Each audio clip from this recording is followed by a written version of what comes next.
Good morning, Europe. You are watching Europe Today.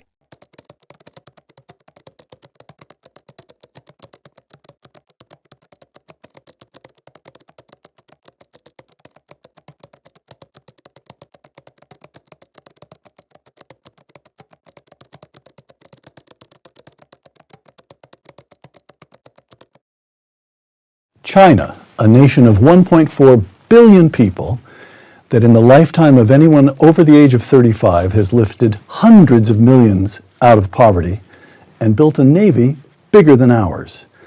How did China do it, and how frightened should we be? Frank, let me set up my first question as follows by giving you a quotation. This is the late Hoover Fellow Henry Rowan writing in 2007, quote, "Should China's economy and the educational attainments of its population continue to grow as they have in recent years, the more than 1/6 of the world's people who live in China will by 2025, that is this year, will by 2025 be citizens of a country correctly classified as belonging to the free nations of the earth." Close quote. That hasn't happened. On the other hand, South Korea, economic growth, pressure for political freedoms, democracy. Taiwan, economic growth, pressure for political freedoms, it's a democracy. Why was Henry Rowan, who was no fool, I don't know that you knew him, but I did, Henry Rowan was a highly intelligent man. How did he get it wrong? If my memory is correct, Henry Rowan, I read the stuff in the archives here at the Hoover, predicted that China would be a democracy by the year 2015.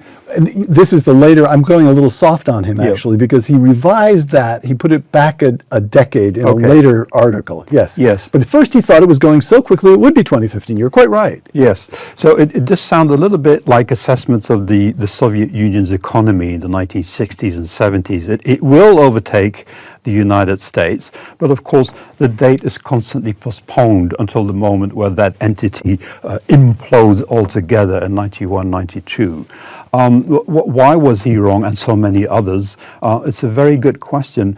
I think that ultimately there is at the very heart of this a failure or unwillingness to recognize something reasonably straightforward, namely that Chinese communism is communism. That would be the way I would summarize it. And that distinguishes it clearly from South Korea and Taiwan. Yes. All right. Well, something happened. You argue again and again, and we will come to this, that you can't trust a single statistic in China, including the economic statistics. So if I may, the next largish question that I'd like to get at is what has happened? We all feel, I mean, I don't know, here's a pen. The chances are very good it was made in China. 30 years ago, I wouldn't be using a pen made in China. We all feel something has happened. So could I ask this? You began your studies in China in 1985, you write, at Nankai University. I will apologize right now, once and only once, for all my mispronunciations of Chinese words in our program here. Nankai University in the city of Tianjin, a coastal city close to, not far from Beijing, and you returned to Tianjin, that same city, in 2019 to celebrate Nankai University's 100th anniversary. The city of Tianjin in 1985 when you arrived, and the city of Tianjin in 2019. What was different about it? What could you see? How was life in the city different? Well, it's like everything. It's completely different. You wouldn't recognize it. So it has been, a transformation has taken place. Oh, absolutely. The question is, what kind of transformation? And what is it that you see? And what is it that you do not see? Now, if you take the countryside, for instance, you will find out that those beautiful manicured highway with roses all along from Tianjin or from Nanjing or from Shanghai out of the city at some point become sort of dusty roads and then disappear altogether in the countryside. So there's really two worlds. And there's people in the countryside where the majority of people live, and they are legally... The majority is still rural. The majority is still rural. I see. if you include, of course, the migrants in the cities who come from the countryside to work for next to nothing with no protection. So the countryside, if one is born from a woman who is classified as being a villager, one's status is not the same as one who is born a resident of a city. It's an apartheid system like South Africa. In other words, a great many people have an inferior status. They don't have access to the same, welfare or other resources allocated by the state. So that's something important to bear in mind. So what has happened? Well, it's always been the same story for all of these communist regimes. They spend great amounts of money into projecting an image of power, stability, and wealth. So from 49 onwards, not just from the moment that good old chairman died in 76, from the very beginning, they poured vast resources in building up cities that look spick and span. Nice, beautiful buildings, highways, eliminate all the dirt, including people who don't belong in these cities, round them up, get rid of them. That image, unfortunately, is not the only aspect that you will find in China. Now, the other key point is that a great many resources have been poured into building up those cities and projecting an image of power, strength, and modernity. But who has funded all of it? It's the savings of ordinary people. In other words, the vast majority of people in the countryside, and of course those in cities. From 1949 till now, there's one constant, or many constants. One constant is that the vast majority of GDP, of growth, goes into the coffers of the state. And ordinary people have the lowest share of GDP in the history of the modern world. In other words, the state is rich, and the people are poor, or to put it slightly differently, the temple is rich amongst the poor. All right. How big is the state? You're looking at the temple. How many people would, the state is rich. That means members of the Communist Party. What are we talking about here? The figures I saw when I was getting ready to talk to you, Wikipedia is a very good place to go for conventional wisdom, sure, I think. And the number that I found over and over again was 800 to 900 million people lifted out of poverty since Deng Xiaoping announces his reforms in 78. Yes. All right. So when you say the state... Yes, you read that in Wikipedia, but no, that's all propaganda. All right. That's what I'm asking, Frank. Yes. So who lifted who out of poverty? Chairman Mao dies in 1976. At that point, the average standard of living for the vast majority of Chinese is lower than what it was in 1949. So they've been going through, first, a massive famine, a man-made famine from 1958 to 62, which caused tens of millions, at least 45 million people, to be beaten, starved, to death. Then we have the Cultural Revolution, which is equally devastating. That induced famine Yes. is at least an order of magnitude greater than Stalin's famine. Is that correct? Well, it's a large country, But the number of victims just for those 4 years, 58 to 62, is roughly equivalent to the number of victims during the Second World War. It's roughly comparable, 45, 50 million.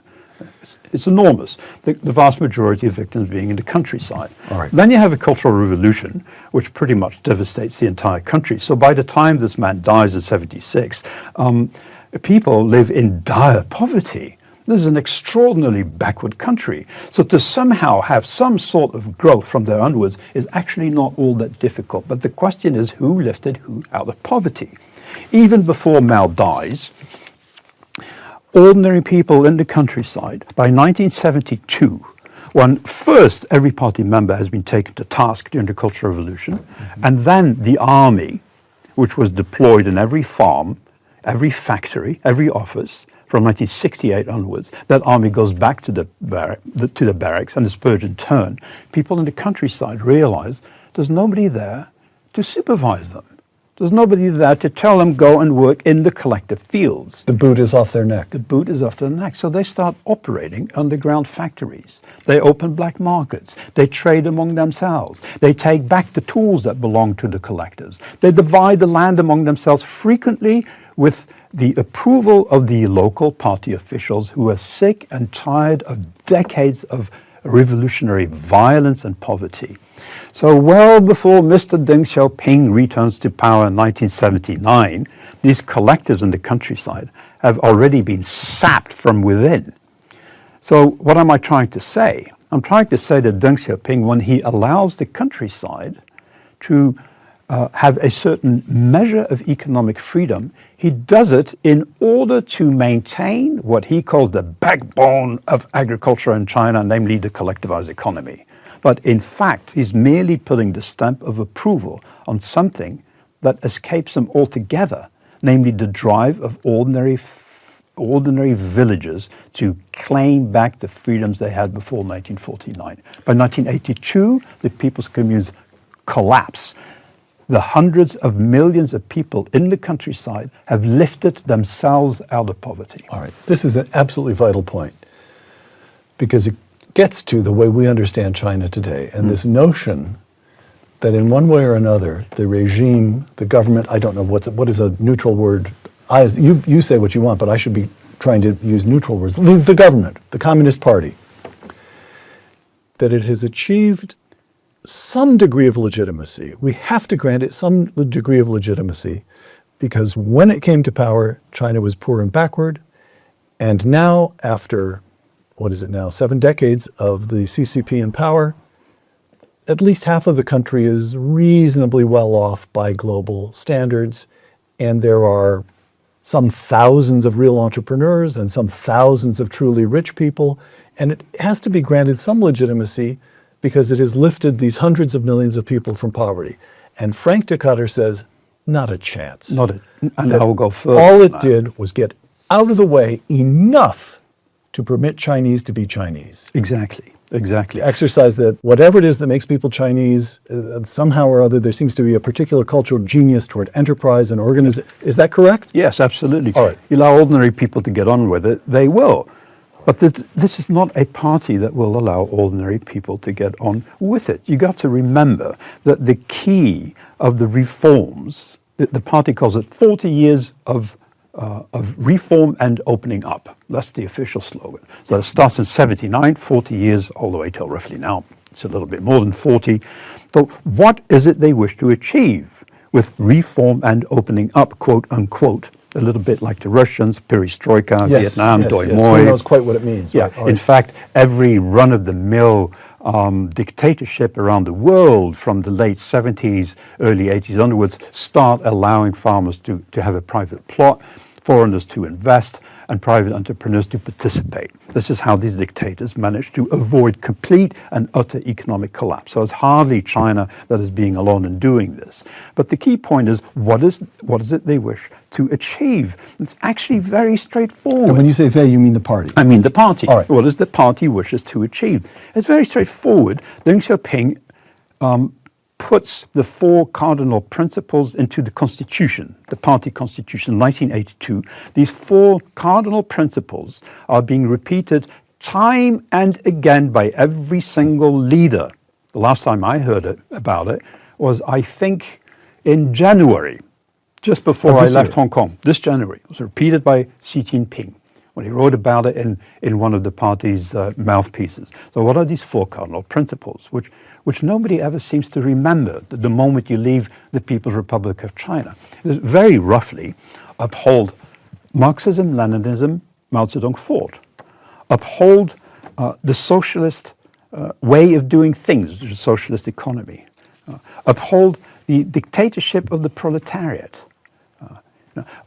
All the 4 principles really boil down to 2. One is Marxism, the other one is Leninism. Uphold the Communist Party is the 4th cardinal principle. What does it mean? It really means uphold the monopoly over power of the Communist Party and uphold the socialist economy. That's what it means. It's Marxism, Leninism.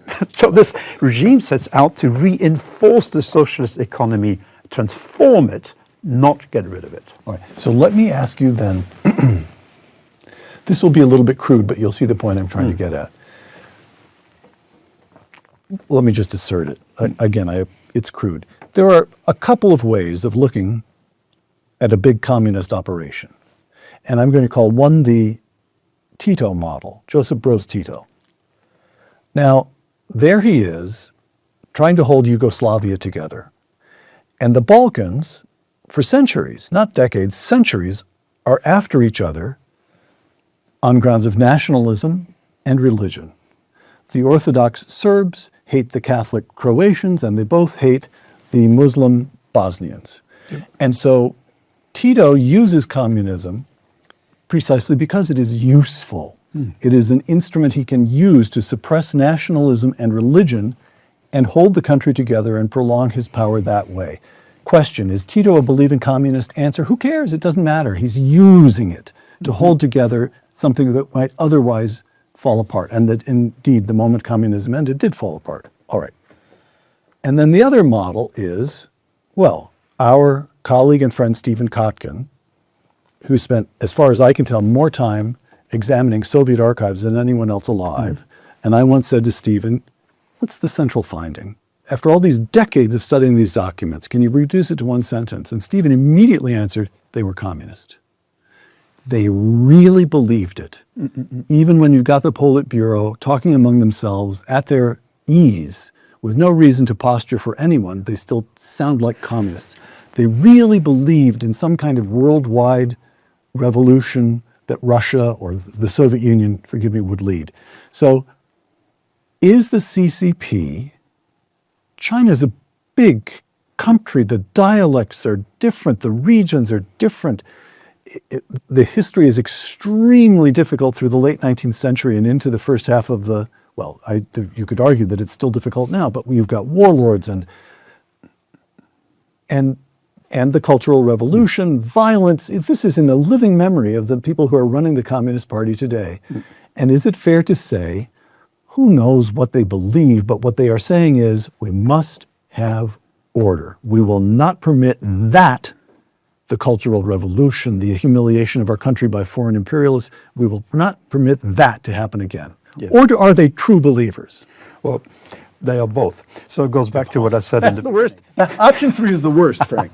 Okay. Both. So it's what I said at the beginning. Chinese communism is communism. These are true communists. And you should listen to what they say rather than try to second guess or think, oh, we know better, or they must say that. No, they're true believers. But what is it they believe in? They believe in the existence of an enemy referred to as either capitalism or the capitalist camp or the imperialist camp. They're surrounded. That's the impression they've had from 1949 onwards, when the red flag goes up over the Forbidden City in Beijing, if not before. Now, the key point is, you say it is a large country. I would say, well, no, it is not a country. It is an empire. They inherited the boundaries of the Qing Empire. The Qing Empire that collapsed in 1911, very much like the Bolsheviks inherited the boundaries of the Tsarist Empire. So the key geopolitical question here is, how do the communists maintain the boundaries of an empire and not decolonize like most empires have done? So that includes Tibet, it includes Xinjiang and the Uyghurs, it includes a whole Muslim belt. So how do you do that? Well, by imposing unity. And that is what communism does. One language, one time zone. Do you know the difference in time zones? The country is only one time zone. It's one time zone, yes. It's like the United States would have one time zone. In fact, it's slightly longer than the United States. I think there are about 4 or 5 hours in that. It's all one time zone. One language, one party, one time zone, and on it goes. So there's a firm belief in order imposed from above. But here's the trouble, not just with China, but any and every attempt to impose order from above through a monopoly over power, that's what Leninism is, it's a monopoly over power. You basically have a choice in the 20th century. You can either have the separation of powers, is what you and I refer to as a democracy, or you can have a monopoly over power. That's what you and I refer to as a dictatorship. So the key point really is that when you impose order from above through a monopoly over power, you create disorder on a huge scale, some of which you can see, some of it will only appear the moment that whole projection of stability vanishes, as it did with the Soviet Union in 91. So this brings me to the midpoint in this period of reform. Yep. And that is the events at Tiananmen Square in the spring of 1989. And again, the conventional view of this is that there was a democratic may be too strong a word, but there were pressures, students protesting for greater freedoms, let's put it in that modest way, including greater political freedoms. Yes. And that at first the regime does nothing, perhaps even on some accounts tries to see if it can find ways of accommodating the students. And then the regime says, no, we can't permit this. And the tanks roll in, and numbers are disputed to this day. But the conventional wisdom that I see as I Google around looking at all this is a few hundred students perhaps are killed. And you say, Frank Dikotter says, oh, no. That's not quite the way it went down in 1989. It does not.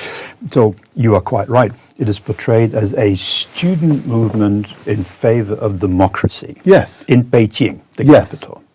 Now, here are a few things you want to bear in mind. What happens in 1984 is Zhao Ziyang, premier, allows local banks to make loans to a much greater extent. Now, in a one-party state, this means that the person who can go and get a loan locally is your party official. Knocks on the door, says, I want your money. I want it now. Oh, that's the form a loan takes. All right. So what you get from 84 to 85 is inflation to the extent of about 50% by the summer of 1988. In a country where it's running at an annual rate of 50%? Or 50%? It has reached 48 to 50% in the summer of 1988. In a country where people are used to paying the same price for decades. They are outraged. You don't like your inflation here. Try 50%, right? People in the cities are enraged. What happens with the people in the countryside? They must deliver their goods to the state. But the extent to which the Bank of Agriculture on the countryside has been used by local cadres is such that they are bankrupt. So farmers by the end of 1988 get little IOUs, pieces of paper, okay? So who turns up in 1989, in May 1989? It is people from all walks of life. It's people from the countryside who didn't get paid. It's people in the cities who are sick and tired of corruption. And they see how power cities is plural, used. not just Beijing, cities plural. Yes. It's how ordinary people see how party officials can turn their power into money, whereas they have to suffer with inflation. Students appear, not just in Beijing, but in cities around the country, all the way to Xinjiang, Urumqi, demonstrations in May 1989. So people of all walks of life, not just in Beijing, but in every major capital, including provinces most people haven't even heard of, Gansu province, Lanzhou, with violent assault on the party headquarters. So what you see is an upheaval which is threatening the very existence of the Communist Party. Within the party, there are voices who are actually in favor of doing something to help this system get rid of corruption. Frank, am I still stuck in simplistic thinking, or is this a moment, 1989, is this the moment when China might have turned towards some form of democracy? This is the moment when Harry Rowan might have been correct.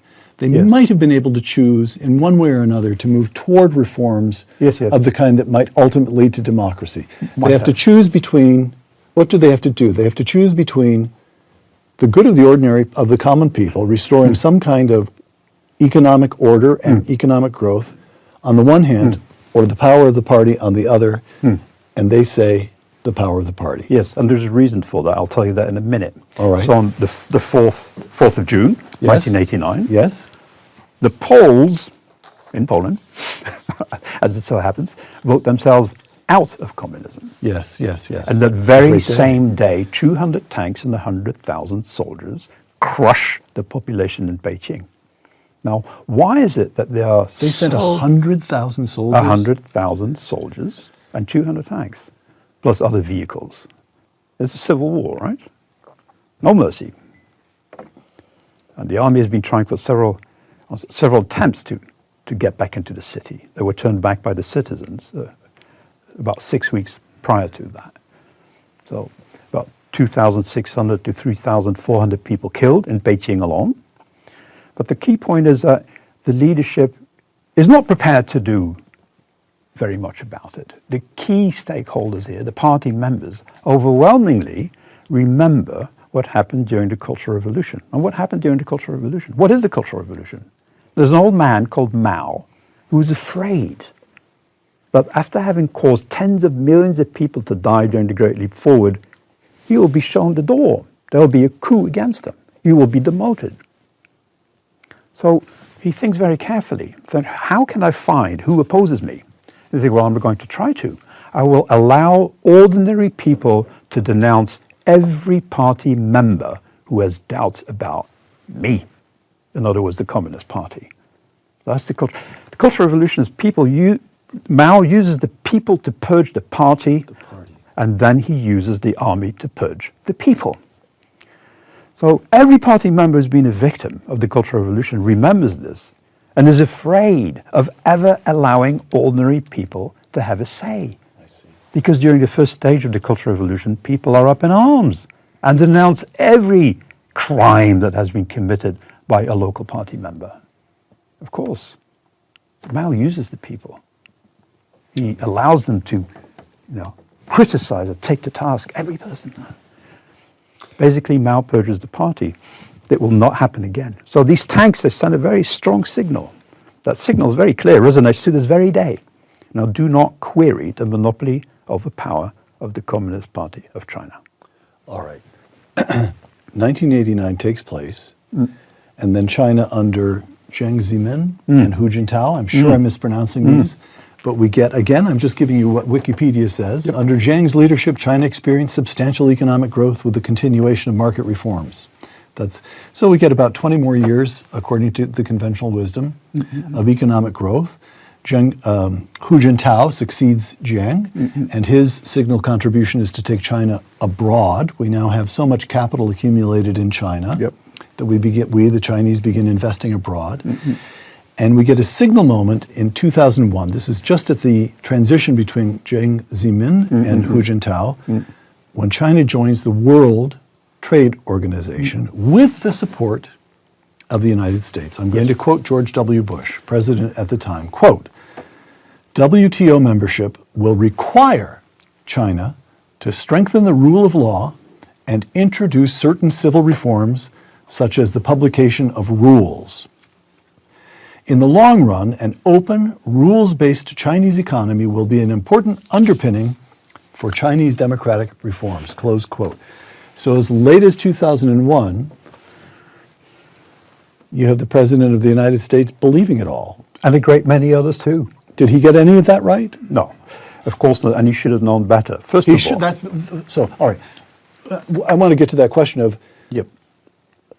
the extent to which we have genuine economic reform in China, and the extent to which we in the West deluded ourselves, meaning should have known better. Should have known better. Right. So, but first of all, the economic growth that we have witnessed in the People's Republic of China really only dates from the WTO onwards. In other words, 2001, 1999 at the earliest. So before that, the World Bank has a number of statistics which I think are quite clear. If you take China in 1976, when Chairman Mao dies, then the GDP per capita of China ranks 123rd on the global scale. In other words, its country, low. Yeah, it's very low. This is 1976. A quarter of a century later, with extraordinary emphasis by the leadership on GDP, growth. 25 years later, in the year 2000, the World Bank says that China ranks 130th. In other words, it has barely been able to keep up with the rest of the world. So that's the delusion we have lived with. You know, the so-called decades of double-digit growth is nonsense. The countryside by the year 2000 is entirely bankrupt. The four-state banks are awash in red. The state enterprises as a whole cannot generate a profit. This country is on the verge of utter and complete bankruptcy. In comes not just Bill Clinton, but others. May 99, Belgrade, NATO, accidentally hits the Chinese embassy. Jiang Zemin is up in arms. You should read the transcript of what he says to the Standing Politburo. I read it in the archives. He says, the Americans hate us. We must build up our army. We must join the WTO, but not adhere to their rules. Okay? Now, this was not publicly available. But at this point in time, Bill Clinton apologizes several times, and the Chinese say, show your sincerity by allowing us to join the WTO, which Bill Clinton does a few months later. So from there onwards, it's a very clear story. Now, why should he have known better? Why should everyone else have known better? Because the People's Republic of China has a leadership which time and again has made it very clear that they are fighting capitalism and wish to maintain a socialist economy. Time and again. Because time and again, when it comes, for instance, to intellectual property rights, promises have been made every 2-3 years, which are then broken. There's a long record of making pledges and promises, you know, more transparent governance, greater protection of intellectual property rights, strengthening the rule of law, opening up the country to foreign investment. Very little of that is ever done. The result of the WTO is that in an economy which suffers, you know, we think of communism as lack of production, underproduction, but what we're talking about in China is overproduction, massive overproduction. Already with the Asian crisis in 1997, when China is seen as a sort of island of stability, about a fifth, if not 2/5, of the products that they make end up in warehouses. A total of some 68 square kilometers of warehouses in total where stuff is stored. They produce 30 million televisions. They can only sell 15 million. This goes on for bicycles, refrigerators, sewing machines, clothes, you name it. So it's not just real estate that gets overbuilt. That's what makes the front pages of the Wall Street Journal. Exactly. So this is before the WTO. So when they join, you can see what happens. All that stuff that has accumulated, factories are not allowed to go bankrupt. In a normal economy, bankruptcy happens when you cannot sell your stuff. Now there's a point where you have to account for what you've done. Market discipline. Yes, exactly. So what you have is boom and bust. So they join the WTO and start dumping this. And they can just export as much as they want to anyone. Not even Bangladesh is able to compete in the production of clothes. Right. By 2004, 2005, so China has been allowed to join the WTO on promises and pledges, and has not been required to reform the state enterprises, make its capital account convertible, and float its currency rate, unlike all other countries. So by 2004, reform of the banking system is put on ice, reform of state enterprises is postponed forever. In fact, by 2005, some 96% of the 500 largest enterprises in China are in the hands of party members. Yet, still abroad, you have those who go on and on about the private sector in China. Now, of course, it's there. There was a private sector under Lenin, right? With the new economic policy after the First World War. Communists will always allow will give some leniency to the private sector when they need it, only to clamp down when they believe it is no longer required. All right.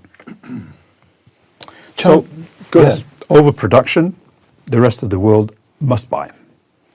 And then something else happens in Mexico, in the United States, in Japan, in Europe. Since you can no longer compete, you have a very simple choice. You go bankrupt, or you set up a factory in the People's Republic of China. Right. All right. China today, Xi Jinping. Again, I'll give you the conventional view. Xi Jinping emerges in 2012. Here's the conventional view. He represents perhaps the most powerful and consequential Chinese leader since Mao himself. In 2018, Xi has the party change the rules, enabling him to serve a third 5-year term as president after his second term ended, which it did in 2023. He's now 2 years into his third 5-year term. He's dramatically expanded the Chinese military. He's overseeing the Belt and Road Initiative that has projected Chinese influence around the world. He's put China in a position to make increasingly credible threats against Taiwan. Conventional view. Here's what Frank Dikotter writes about Xi in China After Mao. And this is from your epilogue when you're writing about the party's decision to make Xi the new leader. Xi had several advantages, not least an ability to say or do little of any consequence, thus avoiding closer scrutiny by potential rivals. He rarely took sides, cultivating a neutral persona and a benign smile which revealed nothing. He seemed harmless and was therefore acceptable to different factions within the party, close quote. Frank, Xi Jinping is the supreme leader of a country of 1.4 billion people.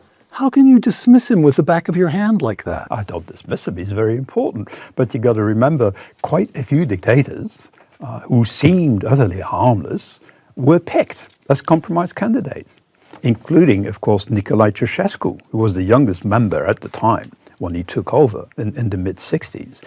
And of course, another man who went by the name of Stalin, when most leaders in the Soviet Union thought Trotsky is the one who can write.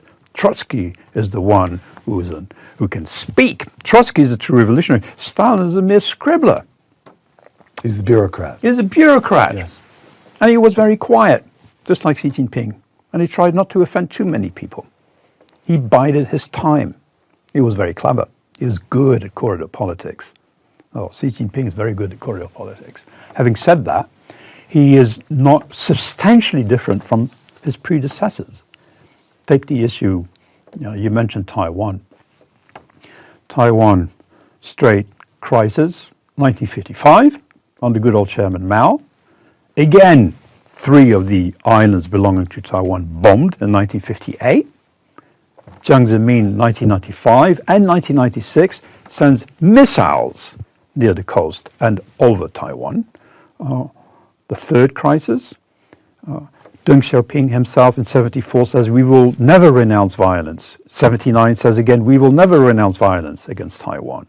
Hu Yaobang, always seen as a reformer, 1985 says, the moment we have a stronger army, we might very well recuperate Taiwan. Every single one of them has made it very clear that Taiwan is a threat. So Xi Jinping is no different. The key difference here is that he can do what his predecessors, in particular Jiang Zemin, would have liked to do but couldn't. You got to remember that Mao, somewhat paradoxically, I know this may sound somewhat counterintuitive, but Mao didn't just purge the Communist Party, he pretty much ruined it. It had to be built up again from scratch, and that takes decades.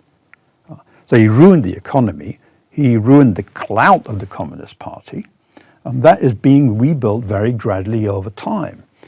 So Xi Jinping profits from the wealth brought about by China's participation in the WTO from 2001 onwards. He's got more assets at his disposal. He can afford to put hundreds of thousands of cameras in every single city. He can afford to build up his army like none of his predecessors was able to do. He can afford to supervise, to surveil his citizens. He can do things that Jiang Zemin could only dream of. But the structure comes from Jiang Zemin. All right. China as our adversary. Here's the argument that China is very, very strong. China now has a bigger navy than that of the United States. Shipbuilding capacity in China is some 200% greater than ours. If fighting broke out over Taiwan, this is told to me by a retired 4-star admiral, our aircraft carriers would have to remain 1,000 miles away from the action. The Chinese have already pushed the surface perimeter out 1,000 miles. Under President Trump, it appears to be American policy to end the war in Ukraine and limit fighting in the Middle East precisely so we can concentrate our resources on the threat from China. In the words of Elbridge Colby, President Trump's nominee as Undersecretary of Defense for Policy, quote, "Everything should be going to Asia to deal with the Chinese threat. We will have to deprioritize everything else." China is formidable. Here's the argument that China is weak. China had 14%. Now, I don't know about these statistics, Frank, and you may take them on, but this is the best I could find. China had 14% economic growth in 92 and again in 2007. In 2022 and 2023, you've got just 3% and 5.2% growth. The Chinese population is aging and shrinking.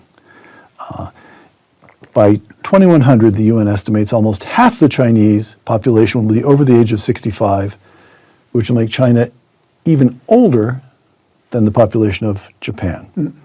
And nobody, not even Xi Jinping, knows whether this great, big, shiny military is any good. Yep. Because it has not been battle-tested Yep. in 3/4 of a century. Here is Frank Dikotter in China After Mao. Quote, "China resembles a tanker that looks impressively ship-shape from a distance, while below-deck sailors are desperately pumping water and plugging holes to keep the vessel afloat." Close quote. Are we too frightened of the Chinese or not frightened enough? Well, one thing is for sure, they're damn frightened of you. And they're paranoid. So Frank, this is something this has been a kind of sub-theme of several points that you've made, and I want to just take it straight on. You've talked, Mao was afraid that this, that, or the other might happen. In 1989, the Chinese Communist Party was afraid. It is so striking that conventional view, the view that I've just read, the notion that China is immensely formidable, Yep. it looks to us as though these people have total self-confidence, national morale, and you say, no, no, no, again and again and again. They do what they do because of fear. This beyond fear is paranoia. All right. It's paranoia. It's paranoia. The fear is two things. Fear of their own people. They live in fear of their own people. How big is the CCP? How many people are running how many of those people live in fear of everybody else?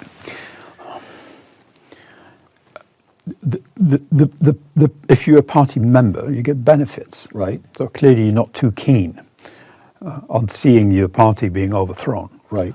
But of course it's also true that within the ranks of the party there may very well be those who secretly... But I mean, of the 1.4 billion people in China, Yes. how many are party members?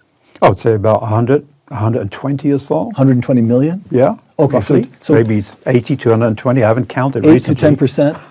So we've got a ruling class, to put Yes. it in old 19th century European terms. Yes. We've got a ruling class of 8 to 10%. Is that fair? Is that Yes, the right way to think of it? plus all those who, of course, depend on that ruling class. Okay, all right. All those who profit from it. So you've got Or- 10% afraid of the 90%. Well, I would roughly. say 25% afraid of the 75%. But of right. course, there's a big chunk in the middle who will just go in whatever direction they need to go to somehow survive. But the key point really is that they live in fear of their own people, whether this is justified or not, whether you can come up with a percentage or not. And they're terribly afraid of it. And it goes back to something that good old Chairman Mao said on the 5th of January 1930, a very simple saying. A single spark can set the prairie alight. He said this to explain how a revolution could just happen like that. A single spark will But set now the it's prairie alight. flipped. Now it's flipped. They're the status quo. It could be a counter-revolution, which is why they're paranoid and why they must crush even the faintest attempt to have a voice. During the Olympics 2008, 2 elderly ladies, 8 ladies aged 70, wished to use the right they have to speak out. That's a right that's been granted by the Olympics Committee. They get arrested right away. Arrested right away. They're in their 70s. 2 old ladies. Why? Why Hong Kong? Why crush Hong Kong? Because there's always the fear that something that happens might trigger a counter-revolution. And the other fear is fear of the capitalist camp from 1949 onwards, if not earlier on. This is a country that sees itself surrounded by a formidable capitalist system. And the idea is, the conviction is, that that capitalist camp is out there to get them, to infiltrate them, to subvert power. 1989, the tanks, the army, that has all been organized by the capitalist camp and insiders, the black hands behind this drama. What happened recently in Hong Kong? It's the Americans who are behind it. They've been funding it and provoking it. Whatever happens, everything is organized by these wicked. So I asked a moment ago, to what extent have we been deluding ourselves? Well, you're describing thinking that is delusional. Completely delusional, yes. I mean, Japan is a capitalist country in Asia. South Korea is, there are capitalist countries. Vietnam is becoming more capitalist. I suppose if I were Chinese, that would make me nervous. But the notion that the United States was behind the democracy movement in Hong Kong, or that somehow or other it was capitalists who organized the events in Tiananmen Square in 1980, that is delusional. Yes, and you know what it's called? So how do we deal with these people if they're delusional? It's very difficult. Be very patient, I would say. Peaceful evolution. Have you heard of that concept, peaceful evolution? Comes from one of your secretaries of state, a man called John Foster Dulles. Oh, so we're talking something very close to containment, right? 1957, peaceful evolution helped satellite states of the Soviet Union, help them economically, and by doing that, they will peacefully evolve into a democracy. Now you remember what we said about Poland. This is exactly what happened on the 1st of June, 1989. The Poles vote themselves out of communism. They become a democracy. That's the biggest fear. And in Beijing, they can hardly. In Beijing, they they're say, horrified. This is peaceful evolution. They're horrified. That becomes the number one concern from July 1989 with Jiang Zemin all the way to Xi Jinping today. That's the major concern. And when Gorbachev wraps up the Soviet Union and it goes out of existence on December 25th, 1991, the Chinese say to themselves, not that. Never. All right. Never. Frank, would you look at a video for a moment of Neil Ferguson, our colleague at the Hoover Institution, Neil Ferguson, during an interview at this table just 10 days ago, as I recall. So the key question for us, the big geopolitical question is, does Xi make a move on Taiwan while the opportunity is almost irresistibly tempting? It will be, I'm absolutely sure, during this administration, during this presidential term. I can't tell you if it's 2025, 2026 or 2027. Nobody knows. Only in the end, only he knows. Neil Ferguson is absolutely certain that Xi Jinping will make a decisive move on Taiwan during this second and final term of Donald J. Trump. Frank? Like Neil, I study the past. I can't foresee the future. But you did say that the PLA, the Chinese army, doesn't have any fighting experience in 3/4 of a century. That's not entirely accurate. They did go into Vietnam in 1979. Oh, all right. I was thinking of Korea, but yes. And that was Vietnam is more recent. It was a disaster. It was a disaster. The sortie into Vietnam was a disaster. Absolutely. I see. And then they went in again in 1989. And that went slightly better, although admittedly... Wait, you mean in Tiananmen when they attacked their own people? Yes. I see. So when it comes to unarmed civilians, it's fair to say that they did better, right? But otherwise, we don't know. And neither does he. Neither does Xi Jinping. Neither does Xi Jinping. How would he know? He's been purging the ranks of the army from the moment he got into power in 2012. A general disappears, another one goes. God knows what's going on. And who tells you that the army is actually willing to fight? There's something very interesting. Something very interesting happened in 1989. Not only Poland, but in other countries. They all watched the massacre in Tiananmen Square on television, right? Yes, yes. After hours of shooting and facing a line of troops, the crowd is still here. They're shouting, "Stop the killing and down with the government." I watched it myself. Yes. Indeed, there's this great fear in Eastern Europe that the Chinese solution might be used by, for instance, the East Germans in Leipzig when these Germans went out to protest. But they didn't.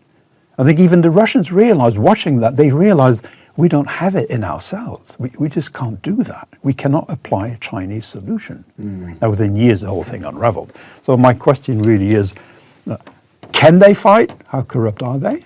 And secondly, do they have the will to fight?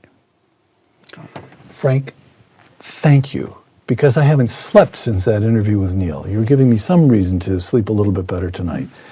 Once again, Neil.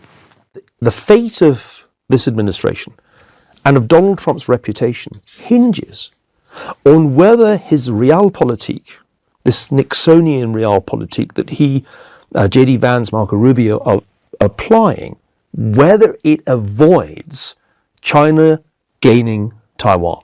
If China gains Taiwan, I think that is the end of American primacy in the Indo-Pacific. If it's the end of American primacy in the Indo-Pacific, I think it's at least the twilight of the reserve currency status of the dollar and the 10-year treasury. That's the risk they run. That's the game. So the Trump administration's realpolitik, as Neil laid it out, end the war in Ukraine, tamp down conflicts everywhere else, including the Middle East, and with the war in Ukraine ended, persuade Putin to join us in resisting China. Does that make any sense to you? Can that work? I would say good luck to you, sir, in particular with the Russians. Good luck to you. It's not going to happen. Nonetheless, the key point is that if Taiwan were to go, then you got to remember Thomas Hobbes, power. It's never enough. And he explains it very clearly. It's not because there's greater enjoyment, as he said, to be derived from more power. It's that more power is required to protect the power one already has. There's no limit within a one-party state.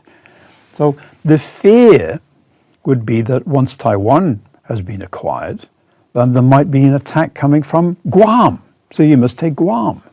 And then, of course, as the Japanese reasoned quite some time ago, Pearl Harbor is a potential threat. And before you know it, they'll be out here in California. In other words, there's no situation in which there's no limiting. There's no limit until that opponent, the capitalist camp, is gone. All right. So then let me put this question to you. Again, it's an outlandish question, but again, it gets at something, I think. What difference would it make?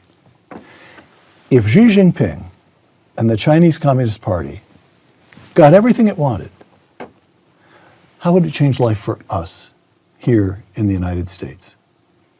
Well, your basic freedoms will be curtailed even more. Because as I said, if the PRC were allowed to extend its power by taking, for instance, Taiwan and possibly even beyond, the clout it will have on your everyday life will be greater. They will not give up. They will always want to know what you are doing. They will always live in fear of who you are and what you might be doing. Therefore, the surveillance state, to the greatest extent of their strength and ingenuity, they will extend. Okay. Much further. All right. Much further.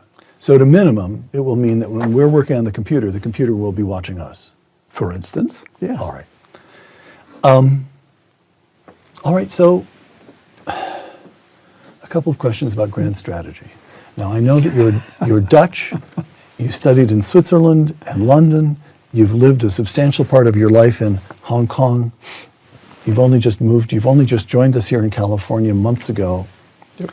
So you haven't spent your entire life looking at the world through the American lens, but I have. So here's one possibility. The Soviet Union comes into existence in 1917 and collapses in 1991. That's a span of about 3 generations. The founders are zealots, but their grandchildren are cynics. And Mikhail Gorbachev himself says, when he becomes General Secretary in 1983, we cannot continue this way. The People's Republic of China comes into existence in 1949. They're about a generation behind the Soviets. can we expect this just as an arc that will be produced by human nature itself? That Mao's grandchildren, that the grandchildren, that the princelings or the grand-princelings, great-grand, that the next generation, the rising generation, will have had enough. I think they've had enough. I think the moment with COVID. Really? Yes, the moment when they got locked up. Not for a few weeks, for months on end, including in big cities like Shanghai. That made people think. Gave them enough time, right? There was nothing else to do. Nothing else to do. Literally locked in. I mean, doors locked. Cities closed down for months and months on end. Cost an absolute fortune. Alienated just about every person in that country. And yet there's nothing they can do. Well, they could. They had the paper revolution, you remember. They upheld blank sheets of paper in protest in Shanghai. So does that imply that, again, it's crude, but here we are searching for historical analogies. I don't know what else to do. Containment, the policy that we displayed toward the Soviets for 4.5 decades during the First World War, Yes. it worked. It might not have been as honorable and noble. It may be that we let the Hungarians go down in 1956 instead of going to their assistance, but containing the Soviet Union did force it in the end to confront its own internal contradictions. Yep. And when the moment came, it just collapsed. Yes. So do you advise a similar policy toward China? Yes. Contain them and wait. Yes. They've locked themselves in, right? You're hopeful. Take, for instance, the internet. There's two. Yes, yes. There's an internet for the world, and there's an internet to cut off the world, which is in China. It's not an open country. The leadership goes on about reform and opening up, but it's not an open country. An open means people, ideas, objects can move in and out. People can move out in massive quantities. Very few people go in. But it has 0.5% of the entire population is foreign. It is. There are more foreigners. 0.5, one half of 1%. 0.05. Sorry, I apologize. 0.05. One half of 1/100th. Yes. There are more foreigners as a proportion of the overall population in North Korea than there are in the People's Republic of China. So ideas can go out. It's called propaganda. Few can go in. Right? But Frank, the last time I checked, there are almost 400,000 Chinese nationals studying in the United States right now. This is what I'm trying to say. Ah. People can go out, Oh, I see. but they can't go in. But those nationals, won't most of those nationals go home? Well, some of them go home, but foreigners clearly not Foreigners keen. not, Right? all right. There's not an. This is a very archaic society. You could walk around for days without ever seeing any foreigner. You try that anywhere else on planet Earth. Not going to happen. Ideas are blocked. Can't go in. They can go out. Money can go in. They can't go out. Commodities can go out. But can't go in. This is the Hotel California. This is You may Hotel check in, but you may California. not check out. Yes, all right. exactly. So I would say contain them even more. Contain them even more. Let them rot. All right. Last question, Frank. This is a question about this country.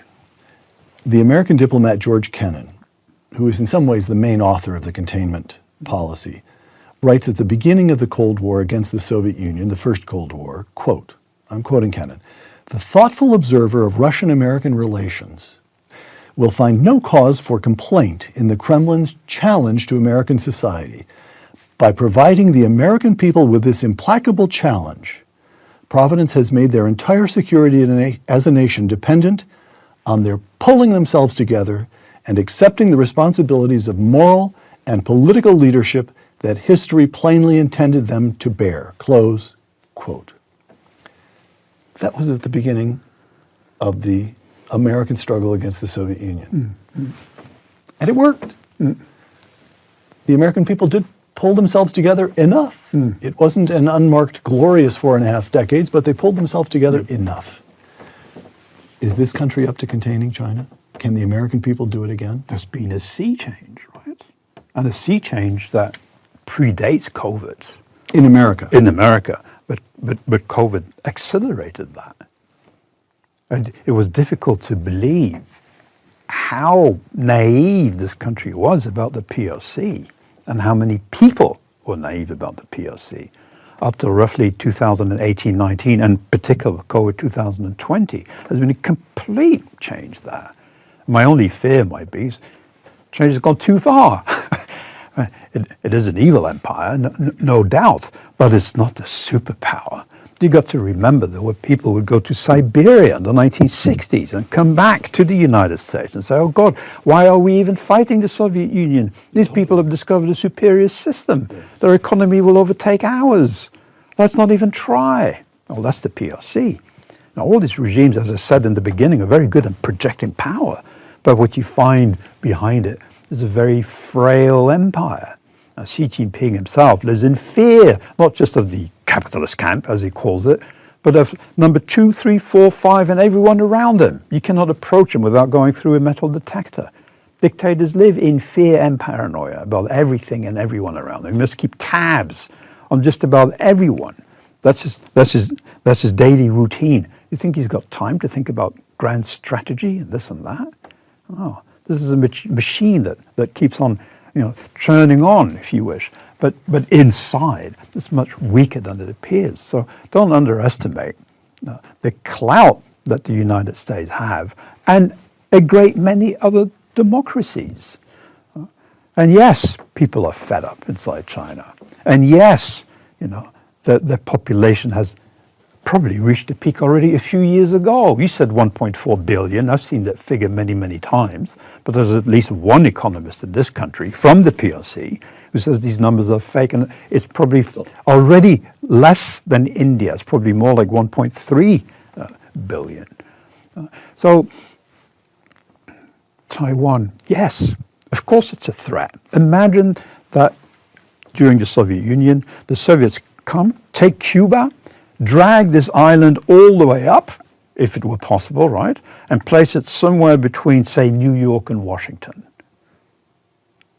That's what Taiwan is to them. Which you could bomb, yes, right. Which is exactly what Taiwan is. It's an unsinkable battleship, and it belongs to the imperialist camp. Of course they're afraid. Of course they're paranoid.